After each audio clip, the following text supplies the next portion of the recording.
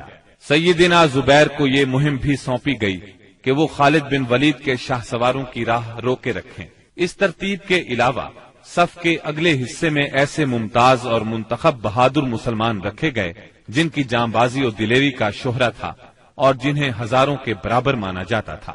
یہ منصوبہ بڑی باریکی اور حکمت پر مبنی تھا، جس سے نبی کریم صلی اللہ علیہ وسلم کی فوجی قیادت کی عبقریت کا پتہ چلتا ہے، اور ثابت ہوتا ہے کہ کوئی کمانڈر کیسا ہی بالیاقت کیوں نہ ہو، آپ سے زیادہ باریک اور باحکمت منصوبہ تیار نہیں کر سکتا۔ یہ تھی نبی کریم صلی اللہ علیہ وسلم کی لشکر کی ترتیب و تنظیم، جو 7 شوال 3 ہجری کی صبح عمل میں آئی۔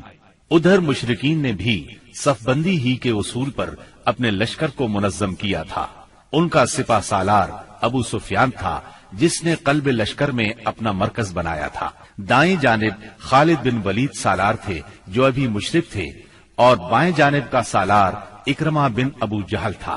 پیدل فوج کی کمان صفوان بن امیہ کے پاس تھی، اور تیر اندازوں پر عبداللہ بن ربیہ مقرر ہوئے۔ جھنڈا بنو عبد الدار کی ایک چھوٹی سی جماعت کے ہاتھ میں تھا۔ اس کے بعد دونوں فریق آمنے سامنے اور قریب آ گئے اور لڑائی کا مرحلہ شروع ہو گیا۔ جنگ کے پہلے مرحلے کی ابتدا مشرکین کے علمبردار طلحہ بن ابی طلحہ سے ہوئی۔ اس نے مسلمانوں کو للکارا۔ اس کی للکار سن کر سیدنا زبیر رضی اللہ عنہ فوراً صف سے نکل کر آگے آئے، اس کے مقابل ہوئے، بڑھ کر ایک بھرپور وار کیا۔ طلحہ فوراً ہی جہنم رسید ہو گیا۔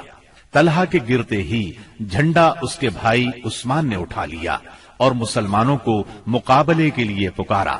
اب سیدنا حمزہ رضی اللہ عنہ آگے بڑھے اور عثمان کے کندھے پر اس زور سے تلوار ماری کہ کمر تک اتر گئی۔ اس طرح قریش کے 12 علمبردار یکے بعد دیگرے قتل ہوئے۔ پھر عام لڑائی شروع ہوئی۔ گھمسان کی جنگ چھڑ گئی۔ اس میں مسلمانوں کا پلہ بھاری رہا۔ مشرکین شکست کھا کر بھاگ نکلے۔ انہیں جوش دلانے والی عورتیں بھی بھاگ کھڑی ہوئیں۔ مسلمانوں نے مشرکین کو گھیر لیا، انہیں مارنے لگے، ساتھ ساتھ مال غنیمت لوٹنے لگے۔ ایسے میں درے پر موجود 50 تیر اندازوں سے وہ غلطی ہو گئی جس نے لڑائی کا پانسا پلٹ دیا۔ ہوا یوں کہ نبی اکرم صلی اللہ علیہ وسلم نے ان 50 تیر اندازوں کو یہ ہدایت فرمائی تھی کہ اس درے کو کسی حال میں نہ چھوڑنا، لیکن جب مسلمانوں کو کامیابی ہوئی، کافر بھاگنے لگے اور مسلمان انہیں مارنے کاٹنے کے ساتھ ساتھ مال غنیمت بھی لوٹنے لگے، تو انہوں نے بھی درہ چھوڑ دیا اور مال غنیمت لوٹنے کے لیے دوڑ پڑے۔ تیر اندازوں کے سردار سیدنا عبداللہ بن جبیر رضی اللہ عنہ نے انہیں روکنے کی کوشش کی، لیکن وہ مال غنیمت کی طرف متوجہ ہو گئے۔ قریشی فوج میں خالد بن ولید موجود تھے۔ انہیں اللہ نے غضب کی جنگی مہارت عطا کی تھی۔ انہوں نے اپنی مہارت سے فوراً بھانپ لیا کہ موقع بہت اچھا ہے، مسلمانوں پر اس درے کی طرف سے حملہ کر دینا چاہیے۔ چنانچہ انہوں نے اپنے دستے کو ساتھ لیا اور چکر کاٹ کر درے تک پہنچ گئے۔ وہاں سیدنا عبداللہ بن جبیر رضی اللہ عنہ اور ان کے ساتھیوں کو شہید کر کے یہ لوگ پیچھے کی طرف سے مسلمانوں پر ٹوٹ پڑے۔ اس طرح مسلمان دونوں طرف سے گھیرے میں آ گئے۔ اس طرح 700 مسلمانوں کی فوج اچانک 3000 کے نرغے میں آ گئی۔ زبردست جنگ ہوئی، 70 صحابہ شہید ہو گئے، مسلمان منتشر ہو کر رہ گئے۔ اسلامی فوج کے علمبردار سیدنا مصعب بن عمیر رضی اللہ عنہ کی شکل و صورت رسول اللہ صلی اللہ علیہ وسلم سے بہت ملتی جلتی تھی۔ وہ شہید ہو گئے تو بعض لوگوں نے سمجھا رسول اللہ صلی اللہ علیہ وسلم شہید ہو گئے۔ اس خبر سے اسلامی فوج بد دل ہو گئی، ان میں سراسیمگی پھیل گئی، وہ مایوس ہو گئے۔ بڑے بڑے بہادروں کی طاقت جواب دے گئی۔ کچھ دیر بعد اتفاق سے کعب بن مالک رضی اللہ عنہ نے رسول اللہ صلی اللہ علیہ وسلم کو دیکھ لیا۔ وہ بلند آواز سے پکارے، مسلمانوں، رسول اللہ صلی اللہ علیہ وسلم زندہ ہے۔ مسلمان اس طرف لپکے اور آپ کو حلقے میں لے لیا۔ لڑائی کے دوران میں ایک پتھر آپ صلی اللہ علیہ وسلم کی پیشانی مبارک پر لگا، اس سے زرہ کی 2 کڑیاں آپ کی پیشانی میں دھس گئیں۔ ایک اور پتھر آ کر لگا، اس سے آپ کے 2 دانت شہید ہو گئے۔ مسلمانوں کے پھر پلٹ آنے پر آخر کافروں کو بھاگتے بنی۔ 70 مسلمانوں کی لاشیں خون اور مٹی میں لت پت پڑی تھیں۔ کفار نے انتقام کی آگ کو اس طرح ٹھنڈا کیا کہ ان میں سے اکثر کے ناک اور کان کاٹ لیے۔ آپ کے چچا سیدنا حمزہ رضی اللہ عنہ کی ناش کے بھی ناک کان کاٹ ڈالے گئے۔ سرور کائنات صلی اللہ علیہ وسلم نے چچا کی لاش دیکھی تو آپ دیدہ ہو گئے، تاہم صبر فرمایا۔ قریش مکہ کے لیے دعا فرمائی، اے اللہ میری قوم کو ہدایت فرما کیونکہ وہ مجھے نہیں جانتے۔ اس کے بعد آپ مسلمان زخمیوں اور شہیدوں کی خبر لینے کے لیے میدان میں تشریف لائے۔ بعض لوگ اس وقت تک بعض شہداء کو مدینے کی طرف لے چلے تھے۔ آپ نے انہیں حکم دیا کہ انہیں ان کی شہادت گاہوں میں واپس لایا جائے اور سارے شہداء کو غسل اور نماز جنازہ کے بغیر ان کے کپڑوں ہی میں دفن کیا جائے۔ آپ نے 2 اور 3 شہیدوں کو ایک ہی قبر میں دفن کیا، اور ایسا بھی ہوا کہ 2 شہیدوں کو ایک ہی کپڑے میں دفن کیا گیا۔ درمیان میں اسخر گھاس ڈال دی گئی۔ لحد میں اس شخص کو آگے کیا جسے قرآن زیادہ یاد تھا۔ آپ نے فرمایا، میں ان لوگوں کے بارے میں قیامت کے دن گواہی دوں گا۔ لوگوں نے سیدنا حنظلہ بن ابی عامر رضی اللہ عنہ کی لاش اس حالت میں پائی کہ وہ زمین سے اوپر اٹھی ہوئی تھی اور اس سے پانی ٹپک رہا تھا۔ رحمت دو عالم صلی اللہ علیہ وسلم نے فرمایا، فرشتے انہیں غسل دے رہے ہیں۔ ان کا واقعہ یہ ہے کہ ان کی نئی شادی ہوئی تھی، بیوی کے ساتھ ہی تھے کہ جنگ کی دعوت کانوں میں پڑی۔ وہ بیوی کو چھوڑ کر سیدھے میدان جنگ میں آ گئے، پھر حالت جنابت ہی میں لڑتے ہوئے شہید ہو گئے۔ چنانچہ فرشتوں نے انہیں غسل دیا، اس لیے انہیں غسیل الملائکہ کہا جاتا ہے۔ سیدنا حمزہ رضی اللہ عنہ کو اتنی چھوٹی چادر میں دفنا دیا گیا کہ اگر سر ڈھانکا جاتا تو پاؤں کھل جاتے تھے اور پاؤں ڈھانکے جاتے تو سر کھل جاتا تھا۔ چنانچہ پاؤں پر اذخر گھاس ڈال دی گئی۔ یہی صورتحال سیدنا مصعب بن عمیر رضی اللہ عنہ کے ساتھ پیش آئی۔ شہداء کے دفن اور ان کے لیے دعا کے بعد نبی اکرم صلی اللہ علیہ وسلم اور صحابہ کرام مدینے کی طرف چلے۔ راستے میں کچھ عورتیں ملی جن کے عزیز شہید ہوئے تھے۔ نبی صلی اللہ علیہ وسلم نے انہیں تسلی دی اور ان کے لیے دعا فرمائی۔ بنو دینار کی ایک خاتون آئی جن کے شوہر، بھائی اور باپ شہید ہو گئے تھے۔ جب انہیں ان کے عزیزوں کی شہادت کی خبر دی گئی تو بولی، رسول اللہ صلی اللہ علیہ وسلم کی کیا خبر ہے؟ انہیں بتایا گیا رسول اللہ صلی اللہ علیہ وسلم خیریت سے ہیں۔ وہ بولی، میں آپ کو دیکھنا چاہتی ہوں۔ لوگوں نے اشارے سے بتایا۔ جب ان کی نظر آپ پر پڑی تو بولی، کل مصیبت بعدک جلل، کہ آپ کے بعد ہر مصیبت ہیچ ہے۔ مدینے پہنچ کر مسلمانوں نے ہنگامی حالت میں رات گزاری۔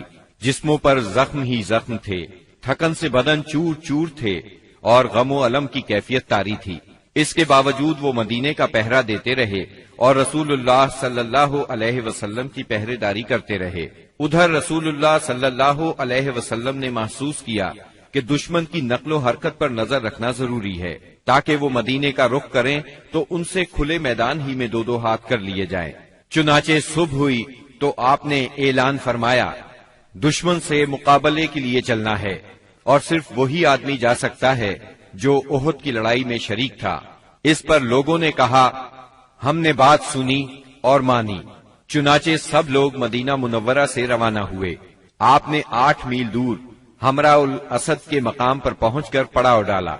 ادھر مشرکین نے مدینہ منورہ سے 36 میل دور مقام روحا پر پڑاؤ ڈالا اور مدینے پر دوبارہ چڑھائی کرنے کا مشورہ شروع کر دیا۔ انہیں افسوس اس بات کا تھا کہ انہوں نے ایک بہترین موقع کھو دیا۔ ایسے میں معبد بن ابی معبد خزائی آپ کی خدمت میں حاضر ہوا۔ یہ آپ کے خیر خواہوں میں سے تھا۔ حمراء الاسد میں آپ کے سامنے پہنچ کر اس نے احد کے واقعے پر تعزیت کی۔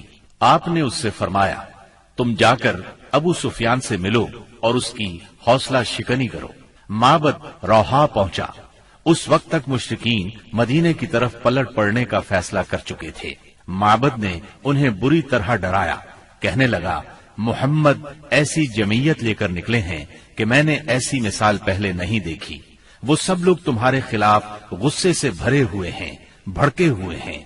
ان پر اس قدر جوش طاری ہے کہ میں نے ایسی مثال پہلے کبھی نہیں دیکھی۔ نیز میرا خیال ہے کہ تم کوچ کرنے سے پہلے پہلے اس لشکر کا ہراول دستہ اس ٹیلے کے پیچھے سے نمودار ہوتا ہوا دیکھ لو گے۔ Thanks for watching. Don't forget to like, comment, share and subscribe to